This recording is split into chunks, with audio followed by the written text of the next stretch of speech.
깊이 있는 시선으로 오늘을 바라보는 뉴스 퍼레이드 문을 엽니다. 오늘의 주요 뉴스 보시겠습니다. 민주당 이재명 대표가 오늘 오전 서울중앙지법에서 영장 심사를 받습니다. 이 대표의 구속 여부는 오늘 밤이나 내일 새벽쯤 결정될 전망입니다. 검찰은 영장심사에서 이화영 전 부지사의 면회접견 기록과 이재명 대표의 육성 파일을 공개할 방침입니다. 이재명 대표 측의 증거인멸 정황을 우려하는 증거로 제시될 전망입니다. 이 대표 측은 검찰이 관련자를 회유 압박하는 등 위법 수사를 했다고 주장할 것으로 보입니다. 검찰이 구성한 혐의 사실이 모두 진술 정황에 의존한 소설이라면서 구속 수사의 부당성을 호소할 것으로 보입니다. 오늘 광화문 일대에서 대규모 국군의 날 시가 행진이 펼쳐집니다. 10년 만에 부활한 국군의 날 시가 행진에선 국산 첨단 무기가 대거 선보일 예정입니다. 네, 저희는 잠시 뒤에 돌아옵니다.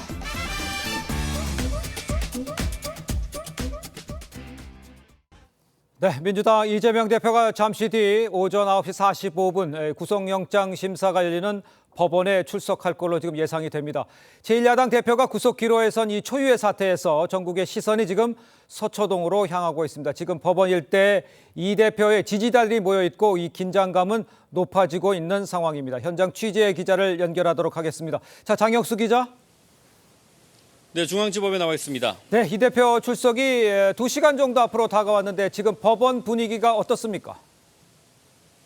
네, 아직 이른 시간이지만 이곳에는 곳곳에서 몰려든 이재명 대표 지지자들로 분주한 상황입니다. 말씀하신 것처럼 이재명 대표는 약 2시간 뒤인 9시 45분 이곳 서울중앙지법으로 출석을 하는데요. 아직 이 단식의 여파 때문에 부축이 좀 필요한 상황이지만 걸어서 이 출석할 의지를 보였다. 이게 민주당 쪽의 설명입니다. 다만 오늘 출석에 대한 별도의 입장문은 배포하지 않을 것으로 알려졌습니다. 이 대표는 법원 서관에 마련된 포토라인을 지나서 3층 법정에서 영장 심사를 받게 됩니다. 심사가 끝나면 서울구치소로 이동해 결과를 기다리게 됩니다. 검찰은 이 영장 심사에 대비해서 6명의 검사가 1,600쪽 분량의 의견서를 준비한 것으로 알려졌습니다. 오늘 영장 심사에서 검찰은 이 대표의 증거인멸 가능성을 부각시킬 전망인데 검찰은 이 대표가 자신의 재판 관련자에게 위증을 교사하는 내용의 육성 파일을 공개할 수 있도록 법원에 요청한 상태입니다. 또 대북 송금 의혹과 관련해서 검찰은 이 대표가 이화영 전 부지사로부터 최소 17차례 보고를 받은 정황 등을 제시할 걸로 보입니다. 검찰과 이 대표 측의 사활을 건 공방이 예상되는 만큼 오늘 영장 심사도 장시간 이어질 전망입니다. 일각에선 역대 최장 심사 기록을 세울 수 있다 이런 관측도 나오는데요. 이 대표의 구속 여부는 이르면 오늘 밤, 늦으면 내일 새벽 결정될 예정입니다. 서울중앙지법에서 TV조선 장혁수입니다. 자, 이번에는 이 대표가 입원 중인 녹색병원으로 좀 가보도록 하겠습니다. 이 대표는 어제 오후 늦게 의료진의 의견을 듣고 오늘 출석을 결정한 만큼 현재 이 완전한 건강을 회복하진 못한 상태로 보입니다. 취재 기자를 연결하도록 하겠습니다. 자, 이광희 기자. 네, 녹색병원에 나와 있습니다. 자, 이 대표도 이 출석 준비에 아주 분주할 것 같은데 어떻습니까? 네, 이 대표는 현재까지는 화장실에 혼자 갈 수 있을 정도로 건강 상태는 회복한 것으로 전해졌습니다. 이 대표는 9시 45분 법원 출석을 예고했는데 이곳 병원에선 8시 30분쯤 출발할 것으로 보입니다.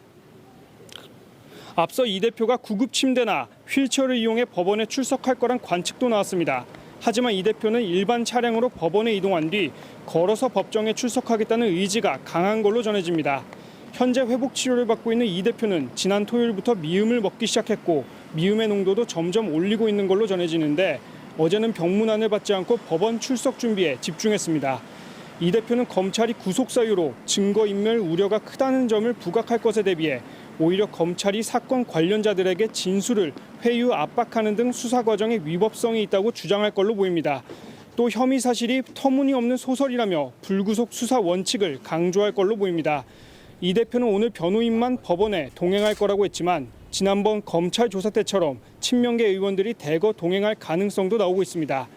한편 이 대표는 핵심 당원인 대의원들에게 보낸 추석 인사편지에서 사직생의 각오로 국민 항쟁의 맨 앞에 서겠다고 밝혔습니다. 지금까지 녹색병원 앞에서 TV조선 이광입니다. 네, 오늘 영장심사에서 검찰은 민주당 인사들과 이화영 전 부지사의 면회접견 기록을 공개할 예정입니다. 민주당 인사들이 위에서 검찰이 탄압한다는 옥중 편지를 써달라고 한다고 이 전 부지사에게 말한 것으로 확인됐습니다. 권형석 기자의 보도입니다. 수원구치소에 수감 중이던 이화영 전 부지사는 7월 부인 백모 씨와 민주당 인사들이 면회를 다녀간 뒤 자필 편지를 공개했습니다. 이재명 대표에게 쌍방울 대북 송금을 보고했다고 검찰에서 한 진술을 부인하는 내용이었습니다. 검찰은 이후 구치소를 압수수색해 당시 이 전 부지사 접견 기록 등을 확보했습니다. 여기에는 이 전 부지사가 민주당에서 요구하는 것이 없냐고 묻자 민주당 인사들이 위에서 검찰이 탄압하는 내용으로 자필 편지를 써달라고 한다고 말하는 내용이 담긴 것으로 확인됐습니다. 하지만 이 전 부지사는 옥중 편지에 검찰 탄압을 담지 않았고 이후 부인의 법정 소동이 벌어진 것으로 검찰은 보고 있습니다. 검찰은 영장심사에서 이런 내용이 담긴 접견 녹음 파일을 공개할 예정입니다. 이 대표가 재판 관련자에게 위증을 교사하는 육성 파일도 틀 방침인데 모두 이 대표의 증거인멸 우려를 입증하려는 자료입니다. TV조선 권영석입니다. 자, 잠시 뒤에 열릴 이재명 대표의 영장심사 어떤 절차로 진행이 되고 또 어떤 내용들이 핵심 쟁점인지 좀 지금부터 자세히 좀 살펴보도록 하겠습니다. 네, 백성문 변호사, 장현주 변호사와 함께합니다. 안녕하세요. 네, 안녕하세요. 자, 일단 이 대표의 혐의 내용이 아주 방대하고요. 증거 자료도 아주 상당히 많아서 영장심사에 시간이 오래 걸릴 것이다. 이런 이야기 많이 나오고 있습니다. 서훈 전 안보실장이 세운 기록이 10시간 6분이라고 하는데 이것보다도 더 늘어날 확률이 있습니까? 네, 그럴 가능성이 저는 개인적으로 좀 높다고 생각을 보십니까? 합니다. 예. 일단 검찰도 이번 영장실질심사에 거의 사활을 건 상황이고 예. 그렇죠. 그리고 준비한 자료 의견서만 1,600페이지. 사실 의견서 1,600페이지는 거의 본 적이 없는 정도의 수준입니다. 아, 그렇습니까? 그걸 네. 요약해서 말을 해야 할 PPT 자료에 거기다 이제 검찰이 법원에 요청한 그 육성 녹음 파일까지 만약에 틀게 된다면 예. 네. 시간은 길게 걸릴 수밖에 없고요. 서훈 전 국가안보실장이 10시간이 좀 넘었었죠. 네. 그래서 실질 심사가 전후에 끝나는 거 참 흔치 않습니다. 그것도 실질 심사는 기본적으로 뭐 길어야 한 30분 정도인데 실질 심사가 끝나고 신문이 종료한 이후에 영장 발부 여부를 또 결정하는 데 시간도 꽤 걸릴 겁니다. 법원 입장에서도 최대한 꼼꼼하게 판단을 해서 결정을 예. 해야 되기 때문에 예. 일단 영장 그 발부 여부 결정이 서훈 전 국가안보실장 같은 경우 다음 날 새벽 5시경이었는데 네. 네네. 그거보다 더 늦은 내일 오전이 될 가능성도 배제할 수 없을 것 같습니다. 그럴 수도 네, 예. 영장심사가 길어진다는 거. 이재명 대표에게 유리한 건가요? 불리한 걸까요? 사실 영장 심사가 기느냐 또는 짧냐 이걸 가지고 그 관련 피해자에게 유리하다 불리하다로 바로 직접적으로 연결된다고 보기는 어려울 것 같습니다. 네. 그만큼 영장 실질 심사가 길어질 것이라는 것은 다툴 쟁점이 많다는 것을 또 의미할 텐데요. 예. 일단 검찰에서 앞서 말씀 주신 것처럼 의견서의 양만도 지금 1,600촉이 넘는다라고 합니다. 네. 특히 이제 PPT를 가지고 PT를 할 가능성도 있기 때문에 검찰이 이 혐의 입증을 하는 데에도 많은 시간이 걸릴 것으로 보이고요. 네. 당연히 이재명 대표 측의 변호인들도 이 혐의 입증에 대해서 반박하는 자료들을 낼 것이고 네. 또 맞서서 변론을 할 것이기 때문에 이렇다면 다툴 쟁점이 서로 많다 보니까 시간은 당연히 길어질 수밖에 없습니다. 사실 시간이 길어지냐 짧냐 이것보다는 과연 그 내용 속에서 얼마나 검찰이 혐의 입증을 해낼 것인지 또는 이재명 대표 측의 변호인들이 이 혐의 입증에 대해서 얼마나 반박을 제대로 할 수 있을지 이런 부분들이 가장 핵심이 된다라고 말씀드리겠습니다. 네. 알겠습니다. 자, 이런 상황에서 이제 영장 심사가 끝나고 나서 구속 여부가 결정될 때까지 그럼 과연 이 대표는 어디에서 대기하느냐, 일반인처럼 대기하느냐, 뭐 여러 가지 옵션이 있죠. 네, 그런데 지금 현재 나오는 얘기는 뭐 이재명 대표도 거의 똑같이 서울구치소에서 대기하는 것으로 난 것 같습니다. 네네. 법원이 지정하는 장소에서 대기하게 되는데 이제 중앙지검 안에 있는 그 유치장이나 아니면 대부분은 이제 서울구치소에 대기하게 되는데요. 그곳에 대기하다가 영장 실질심사의 결과에 따라서 석방이 되든지 수감이 되든지 결정이 될 것으로 보입니다. 예, 네. 그렇군요. 오늘 영장심사의 핵심 쟁점, 앞서서도 저희가 이야기를 해드렸지만 증거인멸 가능성이 될 것이라는 관측이 큽니다. 네. 오늘 법정에서 이제 이 대표가 위증을 교사하는 내용에 녹취 파일이 공개될 가능성이 크다라고 이야기가 나오고 있는데 어떻게 보시나요? 일단 검찰 측에서 이 녹취록을, 이 녹취 파일을 재생할 것을 법원에 요청할 것으로 보이고요. 네네네. 만약에 재판장이 허가한다면 그 법정에서 그 녹취록을 틀 가능성도 있어 보입니다. 이 녹취록 자체는 아직까지 뭐 언론이나 또 외부로 전체가 공개된 적이 없기 때문에요. 예. 만약 오늘 이 내용들이 공개가 되고 이 내용 속에 뭔가 좀 핵심적인 내용들이 들어있다라고 한다면 좀 파장은 있을 것으로 보이긴 합니다. 네네. 다만 이 녹취록은 결국 선거법 재판, 지난 선거법 재판에서 이재명 대표가 위증 교사를 했다는 의혹과 관련된 녹취록인데요. 일단 이재명 대표 측의 변호인 측에서는 진실을 사실대로 얘기해달라는 취지였던 것이지 위증의 고의가 없다라고 지금 주장을 하고 있습니다. 예. 그렇기 때문에 이 녹취록의 전체 내용을 재판장이 보고 과연 이것에 대해서 위증의 고의가 있다고 판단할지 아닐지 이 여부가 쟁점이 된다고 하겠습니다. 알겠습니다. 네. 지금 녹취라고 말씀하셨습니다만 이제 육성이 들어있는 녹취 파일도 있는 상태잖아요. 육성이 갖는 파급력 때문에 이 대표가 자기 입으로만 한 말, 자기 입으로 직접 한 말을 반박하기 쉽지 않을 것 같은데 이건 어떻게 봐야 됩니까? 그러니까 지금까지 조금 전에 장현주 변호사님 말씀하셨던 것처럼 나온 것은 그 소위 말하는 녹음 파일, 그 네. 육성으로 담긴 녹음 파일의 일부가 언론을 통해서 공개된 거죠. 네네. 뭐 변론 요지서를 텔레그램을 통해서 보내준다. 그리고 아이고 기억이 안 나면 이렇게 말해주면 되지. 뭐 이런 내용이 담겼다고 하는데 예. 일단 이재명 대표 측에서는 말씀하셨던 것처럼 진실을 말하도록 한 것이지 그게 위증을 교사한 건 아니다는 취지란 말이죠. 그렇죠. 근데 다만 말씀하셨던 것처럼 그 육성이 공개가 됐을 때 그 육성을 들어보면 아마 그 판단은 어렵지는 않을 겁니다. 근데 그 판단이 나올 당시에 이제 이재명 대표 측에서 만약에 네네. 이게 소위 위증을 교사한 것이라는 거의 명확한 증거임에도 불구하고 반박을 하다간 그건 오히려 영장 발부 여부에 악영향을 끼칠 가능성도 있기 때문에 사실 오늘 어떤 내용의 그 육성 파일이 공개되는지는 굉장히 이번 영장 실질심사에서 중요한 부분이 될 것으로 보입니다. 예. 네, 그런가 하면 주제 이 대표 측이 이화영 전 부지사를 상대로 진술을 번복해 해달라라고 요구한 녹음 파일도 있다고 하는데 검찰이 좀 스모킹건이 되지 않을까라는 생각이 듭니다. 어떻습니까? 그렇습니다. 일단 보도에 따르자면 이 검찰이 이재명 대표 측의 인사, 그러니까 뭐 그 이화영 전 부지사의 아내를 포함해서요, 이제 두 네. 명이 이화영 전 부지사를 7월 정도에 접견을 하면서 했던 대화 녹취록을 지금 제출할 예정이다라고 지금 알려져 있습니다. 그 그렇습니다. 내용 속에 어떤 게 들어있는지 모르겠지만 일부 내용은 지금 나오고 있는데요. 이화영 전 부지사가 민주당에서 원하는 게 무엇이냐라고 물어보니까 위에서 어떤 편지, 옥중 서신을 써달라고 한다라는 취지로 답을 했다라는 내용입니다. 예. 사실 접견을 가게 된다면 그 구치소에서 그 접견 내용들을 다 모두 녹음하는 것이 다 알려져 있는 사실인데 그렇죠. 과연 왜 이런 그 이화영 씨의 아내와 그리고 또 이재명 대표 측의 측근, 뭐 이화영 지사의 뭐 측근이라고 할 수 있는 분들이 가서 네네. 접견 내용에서 뭔가 이 위증과 또는 그 사법 방해와 관련된 이야기를 정말 나눈 것이 사실인지가 저는 좀 의문이 들기는 합니다. 그렇습니까? 예. 접견 내용은 모두 녹음이 되기 때문일 예. 텐데요. 예. 그렇기 때문에 아마 이재명 대표 측의 변호인 측에서는 접견 내용은 이렇게 공개가 되고 다 녹음이 되는 것인데 여기에서 이런 어떤 뭐 나쁜 일이나 네. 또는 위법한 행위들을 모의한다는 것이 말이 되겠느냐라는 취지로 방어를 하지 않을까라는 예상도 됩니다. 알겠습니다. 네. 자, 이런 상황에서 이제 이 대표 측 입장을 좀 보죠. 이 대표 측은 그동안 수사가 위법했다 이렇게 주장을 하고 있는 상황입니다. 근데 이제 문제는 실제 이를 뒷받침할 증거를 낼 수 있느냐 이 부분일 것 같아요. 사실 이재명 대표는 지금까지 검찰의 조작 수사, 황당한 네. 뭐 또 신작 소설 이런 표현들을 주로 써왔고요. 네. 검찰에 들어가서 조사를 받을 당시에도 사실 미리 작성한 의견서를 기초로 해서 대부분 묵비권 행사해 왔었습니다. 그렇습니다. 그러니까 지금까지는 우리는 그냥 이 수사가 위법했다 정도로 알고 있지 어떻게 위법했다를 이재명 대표 측에서 직접적으로 언급한 건 별로 없었단 말이죠. 예. 네. 근데 오늘 그렇게 하면 그거는 영장 발부에 굉장히 안 좋은 영향을 끼칠 가능성이 많습니다. 그래서 아마도 오늘은 이제 조목조목 네. 어떤 부분이 문제인지에 대해서 이재명 대표 측도 준비를 할 것으로 보이고 그것 때문에 이제 뭐 판사 출신 변호사들도 같이 선임이 돼서 이번에 지금 영장 실질 심사에 들어가는 것으로 알려져 있는데 다만 이재명 대표 측에서 뭐 도주의 우려가 없다. 야당 대표가 어디로 도망가겠느냐. 뭐 이런 얘기들도 많이 하는데 그 전에 박근혜 전 대통령이나 이명박 전 대통령이나 이재용 삼성전자 회장 같은 경우는 그건 도주의 우려가 있어서 했을까요? 통상은 이제 범죄 혐의의 중대성이 인정되고 소명이 되면 예. 거의 중한 처벌이 예상되는 경우에 도주 우려는 자동적으로 인정이 보통 됩니다. 예. 그러니까 도주의 우려는 큰 이슈는 아니고 결국 혐의 소명이 어느 정도 되는지 그리고 증거인멸의 우려가 어느 정도 인정이 되는지 네. 그리고 아까 장현주 변호사 말씀하셨던 것처럼 이화영 부지사의 면담하는 과정에서 접견하는 과정에서 그런 얘기들을 했다라는 게 팩트라면 네네. 그거는 영장실질심사에서 굉장히 지대한 결과 영향을 끼칠 가능성이 많습니다. 네, 이번에는 탄원서 이야기도 좀 해보도록 하겠습니다. 민주당이 실제 법원에 제출한 영장 기각 탄원서가 90만 장입니다. 이게 어떤 효과를 가져올지도 관심이 쏠리고 있는데 도움이 좀 될까요? 아니면 오히려 역풍으로 작용할까요?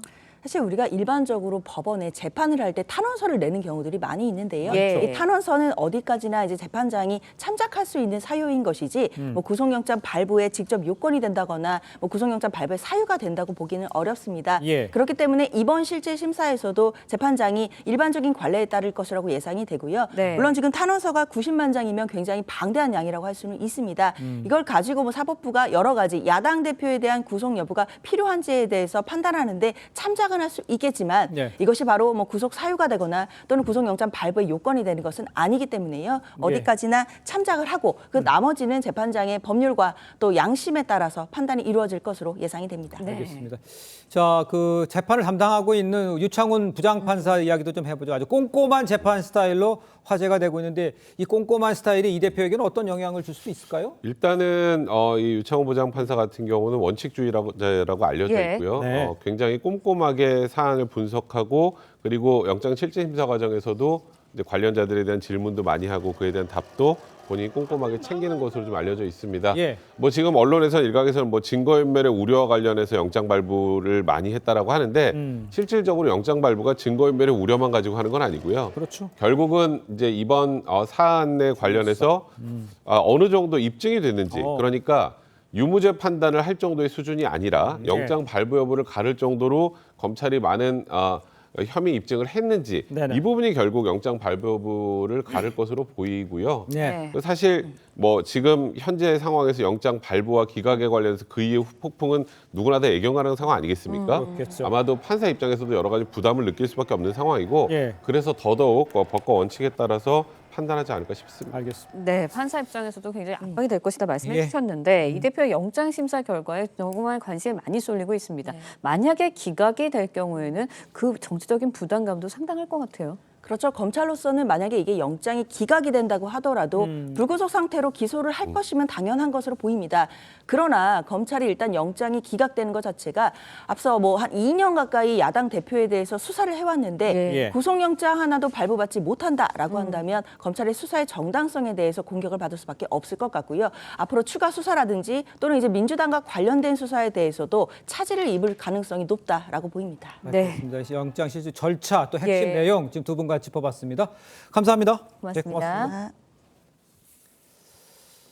자, 이번에는 민주당 내부 분위기도 좀 살펴보도록 하겠습니다. 소속 의원들에게 영장 기각 탄원서 제출을 요구했던 친명계 지도부가 탄원서를 내지 않은 의원들을 공개하겠다고 압박을 했습니다. 탄원서는 6명을 제외한 161명이 제출했는데 비명계에서는 야만적 행태라는 반발이 나왔습니다. 신유만 기자의 보도입니다. 민주당 최고위. 지난 22일 사의를 밝힌 송갑석 최고위원이 현재 당 상황은 모두의 실패라며 뼈 있는 인사를 남깁니다.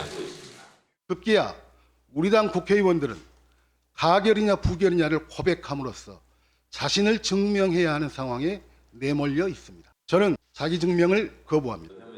그러자 이재명 대표 대신 최고위를 주재한 정청래 최고위원이 반박에 나섭니다. 모두가 잘못했다는 것은 아무도 잘못하지 않았던 말과 또 같은 말이 될 것입니다. 앞서 정 최고위원은 체포동의안 가결은 윤 정권에 노란한 가결파의 폭거라며 영장기각 탄원서 명단도 공개하겠다고 했습니다.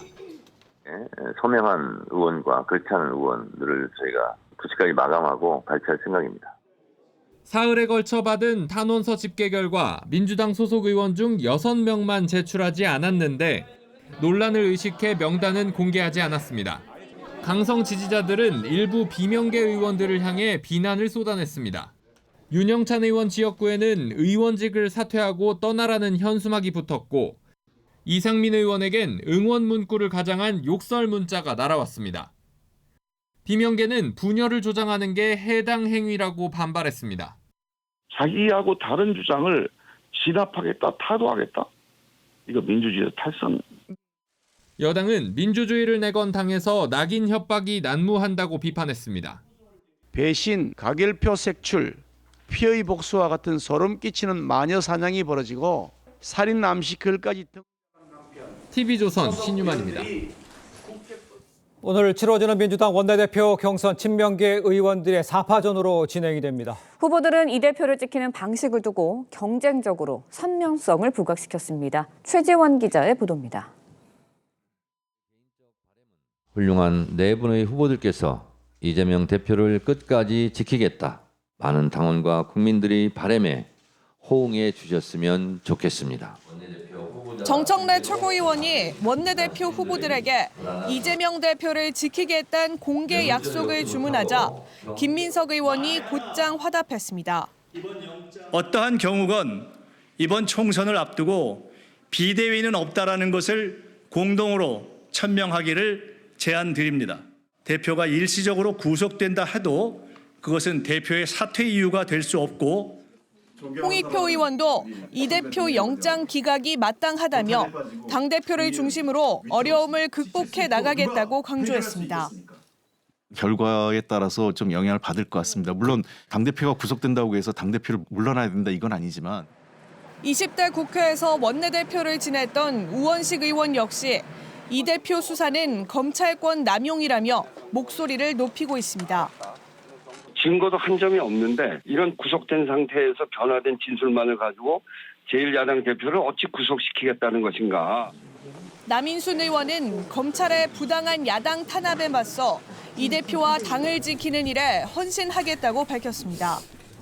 민주당 당원 당규에 따르면 대표직 권리 시 원내대표가 대행을 맡지만 후보들이 이재명 지키기를 공개 약속하면서 누가 당선되든 이 대표 체제엔 변화가 없을 거란 전망이 나옵니다. 이를 의식한 듯 비명계는 당선돼도 식물 원내대표가 될 거라고 우려했습니다. 누가 되든 간에 그 대표가 과연 이 방탄정당 문제, 팬덤 정당 문제, 이 민주당이 받고 있는 이 국민들로부터 비난해서 민주당을 어떻게 구해내느냐. 국민의힘은 민주당이 이재명 1인 정당임을 선언했다고 지적했습니다. TV조선 최지원입니다. 자, 지금 전해드린 대로 이재명 대표의 영장실질심사 오늘 오전 10시에 열릴 예정입니다. 어떤 결과가 나오든지 간에 이 정치권에 아주 상당한 파장이 몰아칠 전망입니다. 두 분과 함께 정치권 소식을 짚어보도록 하겠습니다. 노동일 파이낸셜 뉴스 주필 김상일 전 민주당 부대변인 모셨습니다. 안녕하십니까? 안녕하세요. 네, 좋습니다. 자, 이 대표가 이 구속 갈림길에 선 상황에서 당내에서 벌써부터 이제 계파 갈등 한층 고조되는 모습이죠. 어떤 이야기들이 나왔는지 먼저 들어보겠습니다. 자기 증명을 거부합니다. 비로하고 야만적인 고백과 심판은 그나마 국민들에게 한 줌의 시종자처럼 남아있는 우리 당에 대한 기대와 믿음마저 날려버릴 것이기 때문입니다. 거기에 서른 의원이 당신 스스로가 격앙이 되어서 내가 이재명을 탄핵한 것이다. 이렇게 발언을 해버리셨어요. 그리고 당에 해를 끼치는 행위, 이런 여러 가지에 대해서 절차를 만들어 나갈 수밖에 없습니다. 저 이제 인터뷰의 상황을 좀 봐야 할 텐데 친명계가 이 체포 동의안 이 가결표를 던진 의원들에게 대해서 징계 가능성을 거론하면서 서른 의원 실명이 언급되기도 했었습니다. 비명계 송갑석 의원 잠깐 보셨습니다만 자기 증명을 거부한다면서 가결표 색출 움직임에 이 반발을 한 모양새입니다. 친명계와 비명계 간의 전운이 감도는 상황 먼저 어떻게 보십니까? 글쎄요, 지금 이게 민주적 정당이 맞는지 정말 의심이 가는 그런 상황이고요. 예. 너 뭘 찍었는지 밝혀라 이렇게 네. 얘기하는 것은 무기명 비밀 투표가 보장하는 양심의 자유를 침해하는 예. 거 아니겠습니까? 예. 명백한 이분들 또 징계하겠다는 명백한 헌법과 법률 위반입니다. 네. 헌법 46조를 보면은요, 국회의원은 국가 이익을 우선하여 양심에 따라 직무를 수행한다고 그렇게 분명히 규정하고 있습니다. 예. 양심에 따라 해야 되는 것이고요. 국회법에도 보면 아예 114조 2에 예. 아예 자유투표라는 그 표제에 이렇게 되어 있습니다. 네. 의원은 국민의 대표자로서 소속 정당의 의사에 기속되지 아니하고 양심에 따라 투표한다고요. 네. 설사 당에서 당론을 정했다 하더라도 양심에 따라 투표할 수 있습니다. 네. 이번엔 당론 정한 것도 아니잖아요. 그러니까 색출하라, 뭐 너 뭐 찍었는지 밝혀라, 징계하겠다 이렇게 얘기하는 것은 이건 분명히 헌법과 법률 위반하는 것이고요. 네. 그리고 민주화 과정에서 우리가 뭘 했습니까? 준법 서약서 제도라는 게 있었죠. 한때 예. 가석방 받으려면 이제 양심수라는 사람들에게 예. 준법 서약서를 제출하라 이렇게 얘기했는데 그 양심의 자유를 침해한다고 논란이 많아가지고 네. 민주화 운동 과정에서 많이 이의가 제기됐었죠. 예. 그래서 결국 폐지됐지 않습니까? 국가보안법 7조를 폐지하는 이유가 뭡니까? 양심의 자유를 침해한다고요. 그렇습니다. 그러니까 이렇게 민주화가 진전되어 온 그 과정에서 예. 중요한 역할을 하신 분들이 지금 이와 같은 일을 벌이고 있다. 공포 분위기를 조성하고 완전히 무슨 공산당 인민재판하듯이 한다. 이거는 민주당답지 않은 이런 행동이다. 예, 그렇게 생각합니다. 자, 아까 잠깐 화면이 나왔습니다만 화면 한번 좀 보여주시죠. 이 녹색병원 지금 현재 이 시각 녹색병원의 모습입니다. 저기 구급차도 대기가 있고요. 앞에 여러 사람들이 나와서 지금 준비하는 모습이 보여지고 있습니다. 물론 이재명 대표가 안에서 준비를 하고 있을 것 같고요. 상황이 변화가 되는 대로 저희가 중간중간에 녹색병원 화면을 시청자 여러분께 좀 보여드리도록 하겠습니다.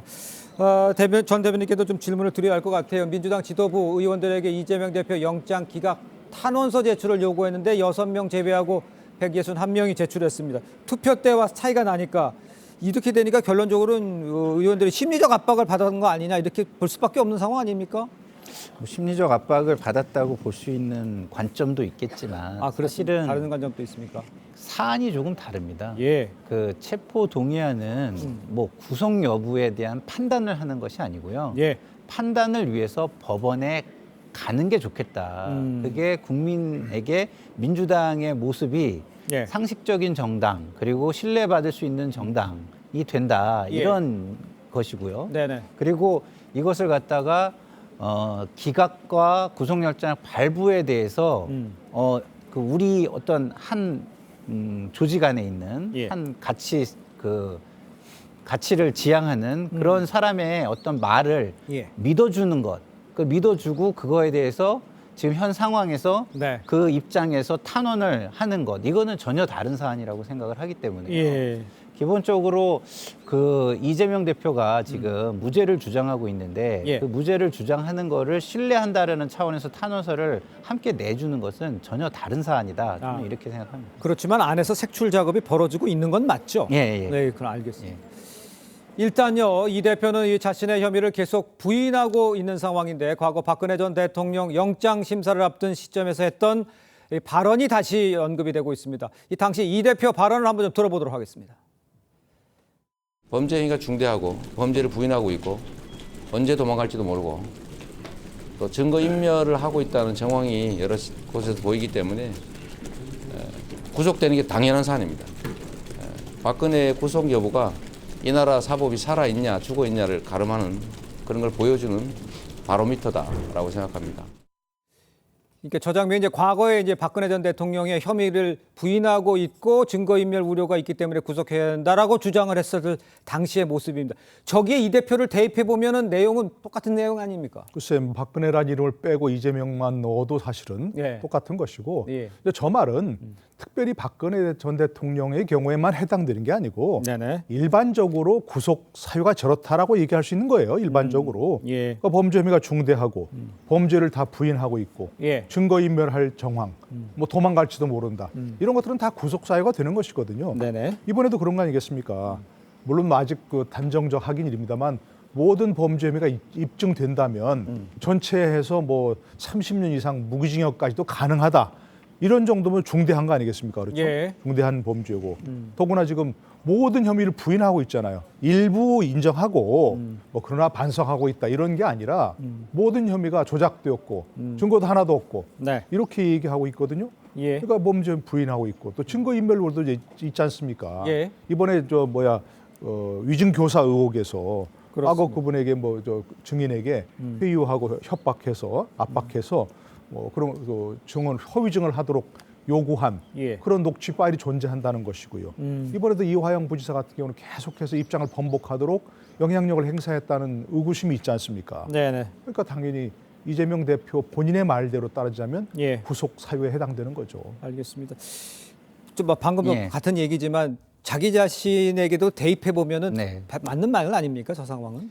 그러니까 이제 본인은 맞는 말이 아니라고 주장을 하는 거잖아요. 그렇기 때문에 그런 것들을 국민에게 조금 더 객관적인 결론을 주기 위해서 법원에 가서 판단을 받는 것이 맞겠다. 이런 얘기를 가결에 동참한 일부 민주당 의원들의 생각인 것이고요. 그래서 지금 이게 각자의 주장들이 굉장히 격렬하게 부닥치는 겁니다. 예. 근데 언제까지 이 격렬하게 부닥치는 상태로 갈 겁니까? 예. 이거를 종결시켜 줄 수 있는 것은 지금 현재로서는 현실적으로 법원뿐이 없습니다. 예. 그렇기 때문에 법원에 가서 판단을 받아본 후에 뭐 이야기를 해도 늦지 않는다 이런 생각이 듭니다. 알겠습니다.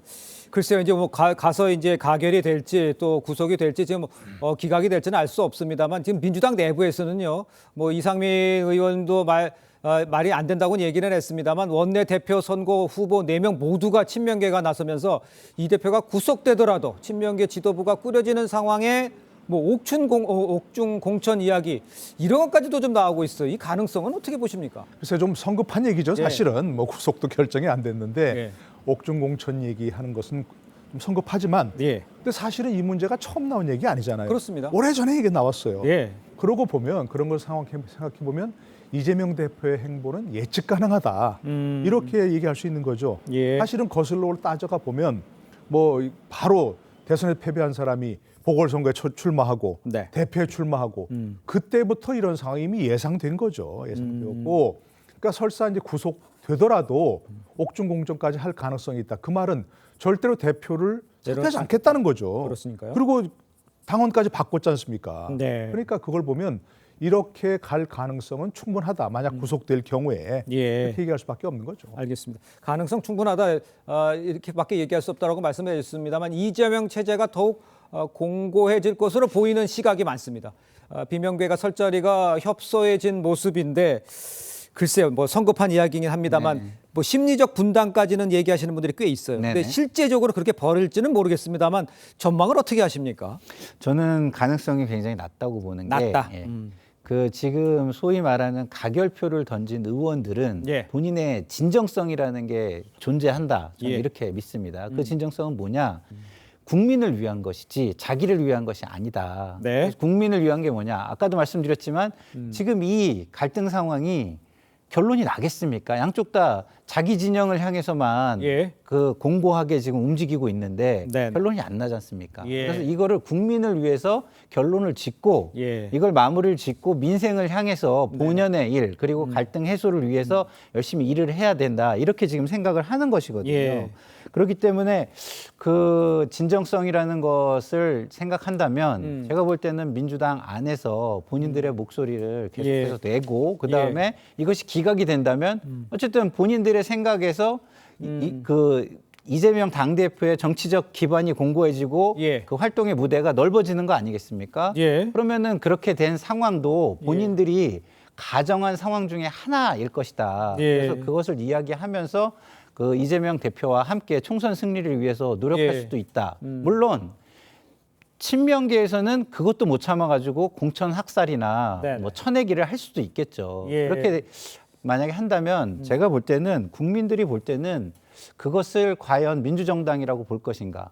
그리고 총선 승리를 위해서 그것이 바람직한 것인가. 그런 부분이 존재하기 때문에 그 이후의 상황은 제가 볼 때는 또 다르게 정치는 생물이라고 하잖아요.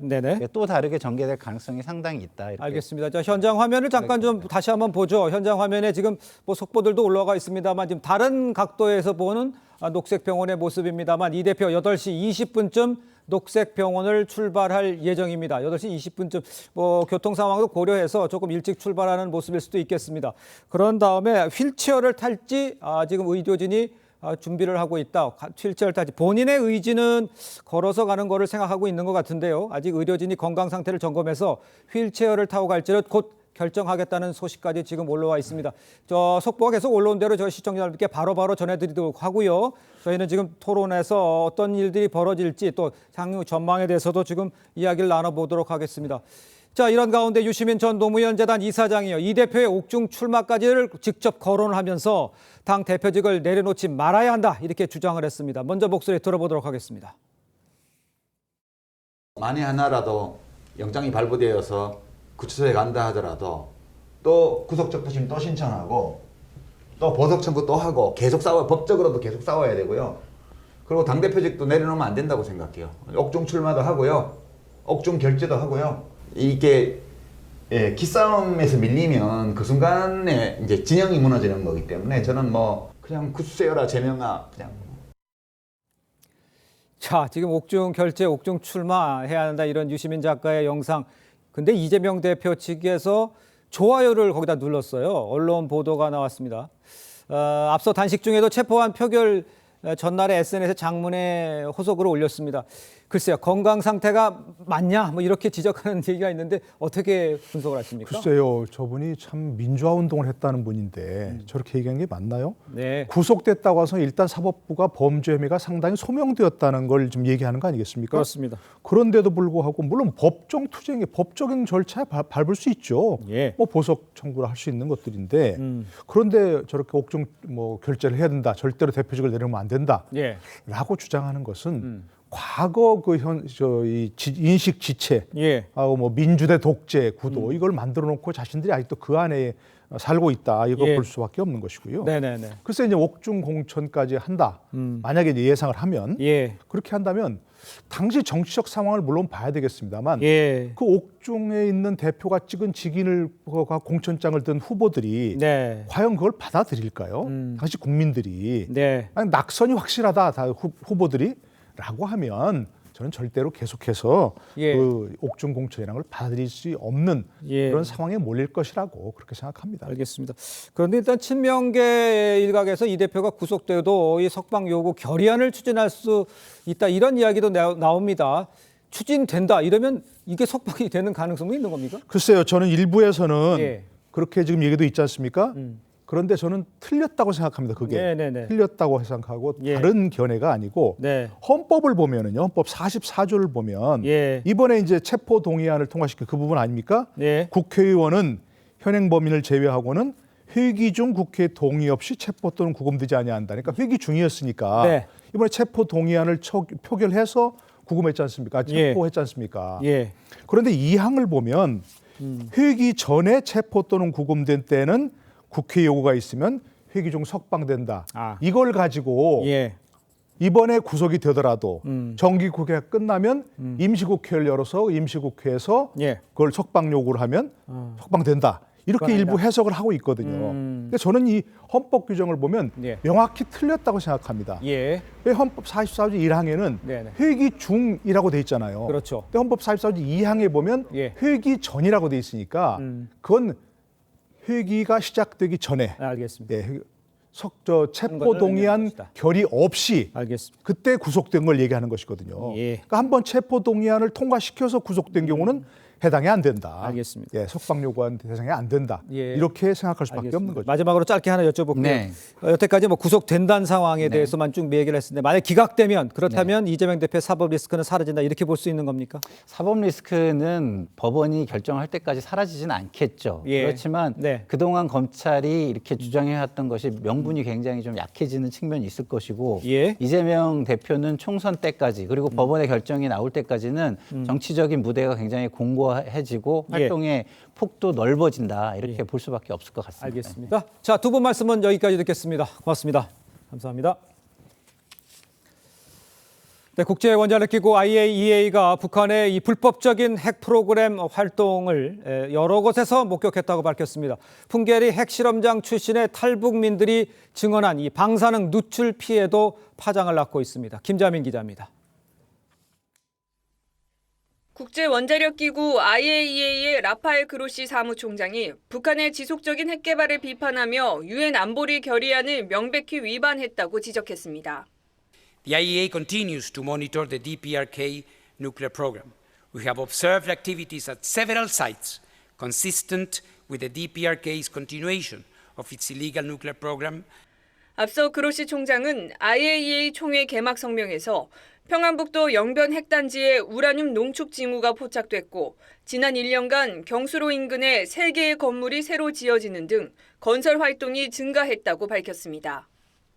함경북도 풍계리 핵실험장의 3번 갱도 인근과 지원시설에서 핵실험 준비를 위한 움직임이 있다고도 했습니다. 지난주 풍계리 핵실험장에 있는 길주군 출신 탈북민들은 핵실험장으로 인한 방사능 누출 피해를 처음으로 공개 증언했습니다. 핵실험 이후 류머티즘 관절염을 앓는 사람과 결핵 환자, 피부염 환자가 늘었지만 진단이 명확치 않아 귀신병에 걸렸다고 치부했다는 증언이 나왔습니다. 북한은 2009년 이후 IAEA의 세이프가드 활동을 거부하며 핵시설 현장 검증을 중단했습니다. TV조선 김자민입니다. 국군의 날을 기념해 오늘 오후 서울 광화문 일대에서 시가 행진이 펼쳐집니다. 10년 만에 열리는 이번 행진에선 고위력 탄도미사일 등 첨단 무기들이 등장할 예정입니다. 노도일 기자의 보도입니다. 오늘 75주년 국군의 날 시가 행진에는 대규모 군장비가 동원됩니다. 최근 폴란드에 수출한 K2 전차와 다연장 로켓 천무, 한국형 사드로 불리는 지대공 미사일 SM 등이 줄지어 등장합니다. 특히 북핵 위협에 맞설 고위력 탄도미사일은 처음 대중에 공개됩니다. 해군의 최첨단 차세대 이지스함인 정조대왕함은 증강현실 AR 영상으로 선보입니다.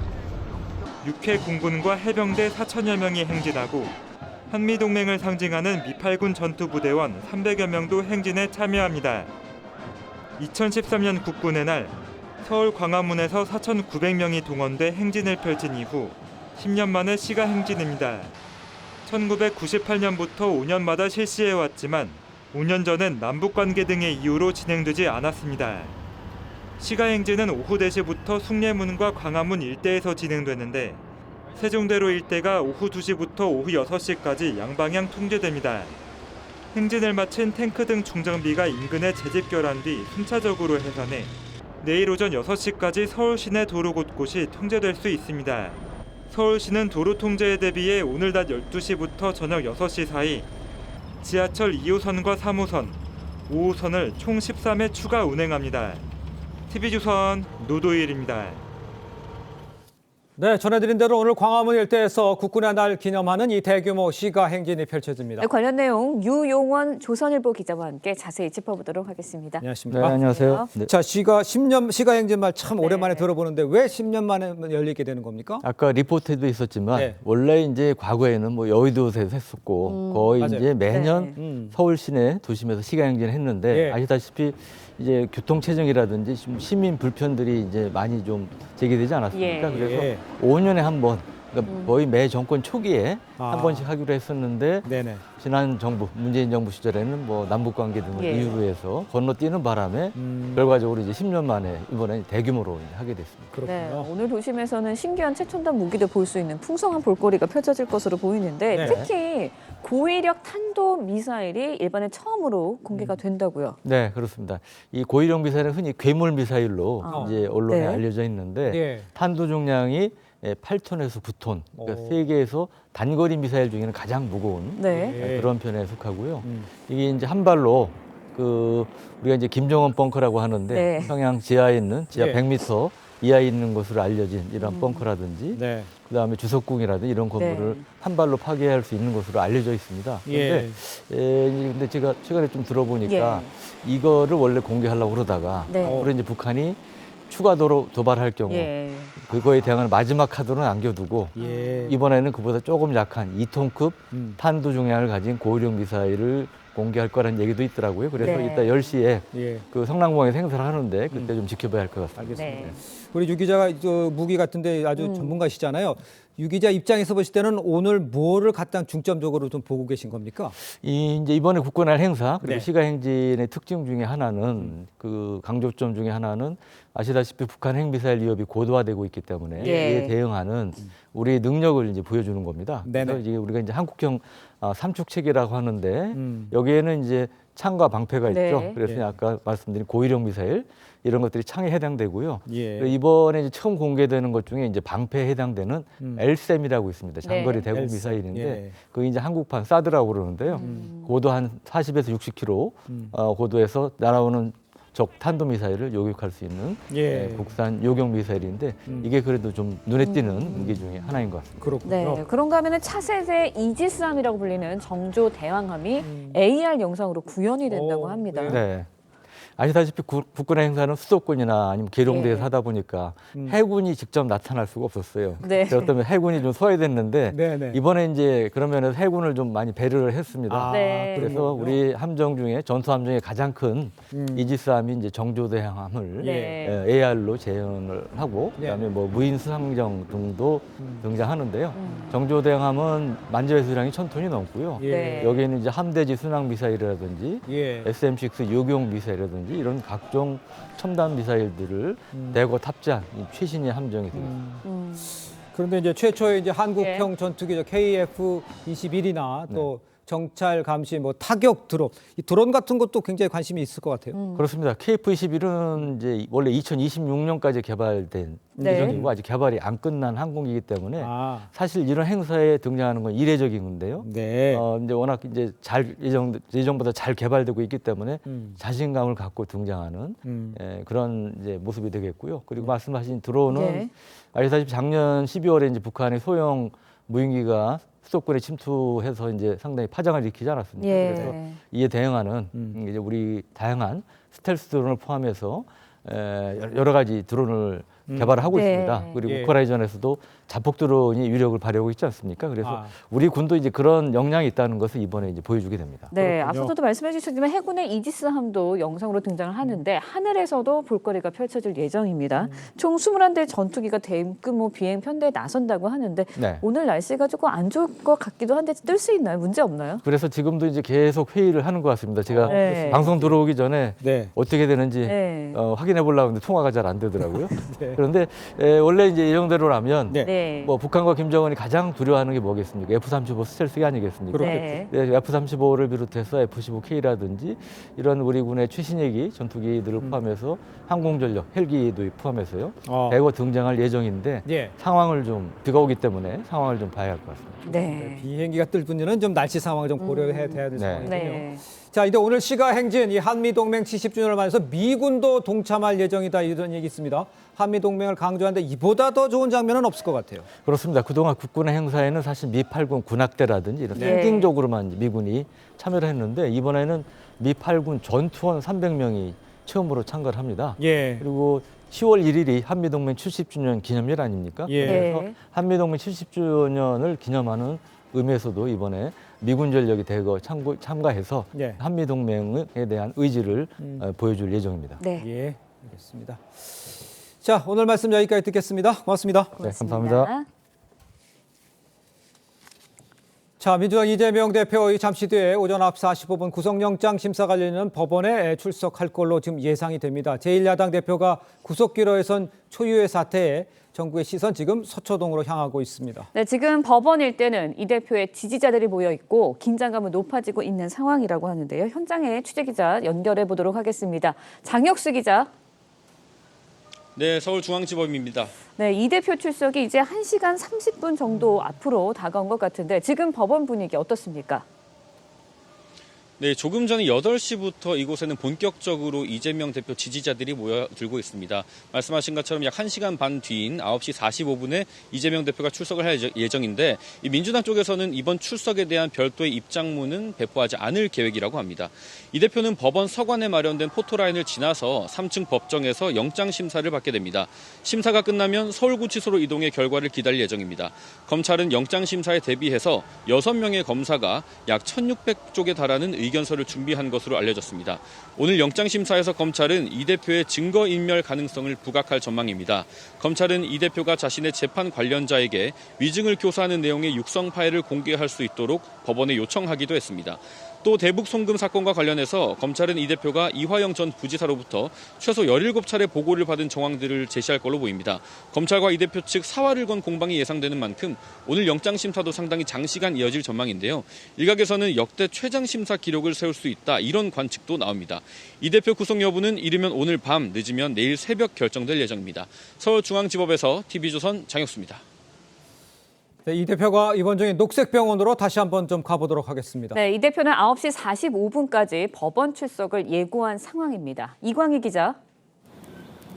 네, 녹색병원에 나와 있습니다. 네, 이 대표 출발 준비를 분주할 것 같은데 어떻습니까, 현재?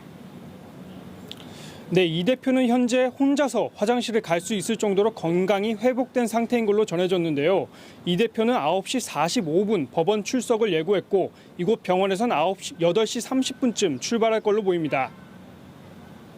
앞서 이 대표가 구급 침대나 휠체어를 이용해 법원에 출석할 거란 관측도 나왔는데요. 민주당 측은 이 대표가 일반 차량을 이용해 걸어서 출석할지 휠체어를 탈지 여부는 출발 직전 결정할 것이라고 말했습니다. 앞서 이 대표는 걸어서 법정에 출석하겠다는 의지가 강한 걸로 전해집니다. 현재 회복 치료를 받고 있는 이 대표는 지난 토요일부터 미음을 먹기 시작했고 미음의 농도도 점점 올리고 있는 걸로 전해지는데 어제는 병문안을 받지 않고 법원 출석 준비에 집중했습니다. 이 대표는 검찰이 구속 사유로 증거인멸 우려가 크다는 점을 부각할 것에 대비해 오히려 검찰이 사건 관련자들에게 진술을 회유, 압박하는 등 수사 과정에 위법성이 있다고 주장할 걸로 보입니다. 또 혐의 사실이 터무니없는 소설이라며 불구속 수사 원칙을 강조할 걸로 보입니다. 이 대표는 오늘 변호인만 법원에 동행할 거라고 했지만 지난번 검찰 조사 때처럼 친명계 의원들이 대거 동행할 가능성도 나오고 있습니다. 한편 이 대표는 핵심 당원인 대의원들에게 보낸 추석 인사편지에서 사직생의 각오로 국민항쟁의 맨 앞에 서겠다고 밝혔습니다. 지금까지 녹색병원 앞에서 TV조선 이광입니다.